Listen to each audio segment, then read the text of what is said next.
যারা সালাত আদায় করার জন্য মসজিদে যারা আসবে, সালাত আদায়কারী মুসল্লি মসজিদে যখন আসে তাদের মর্যাদা সম্পর্কে বিশ্বনবী বলেছেন। এই হাদিসটি তাবারানীর 6016 নম্বর হাদিস। আল্লাহর রাসূল বলছেন, সালমান ফারসি বর্ণনা করেন, আল্লাহর নবী বলেন, মান তাওয়াদ্দা ফি বাইতিহি, যে ব্যক্তি বাড়ি থেকে ওযু করলো, বাড়ি থেকে ওযু করে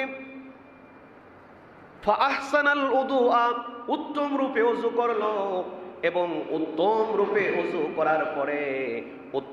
ওযু করার পরে সুম্মা আতাল মসজিদা, মসজিদে আসলো, ফাহুয়া যায়িরুল্লাহ, ওই গোলামটা আল্লাহর সরাসরি মেহমান হয়ে যায়। সুবহানাল্লাহ।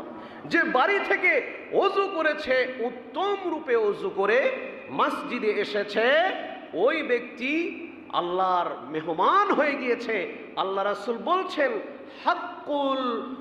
হাক্কু আলাল মাজুরি আন ইউকরিমাল যায়িরা, একজন মেহমানদারি করা, একজন মেহমানকে সম্মান করা, তাকে আপ্যায়ন করা মেজবানের তথা বাড়ির মালিকের দায়িত্ব, কর্তব্য হয়ে যায়। আপনি যে মসজিদে ওযু করে বাড়ি থেকে এসেছেন সালাতের নিয়তে, আপনি এখন আল্লাহর মেহমান। সুবহানাল্লাহ। গোলাম বুঝে না, বান্দা বুঝে না।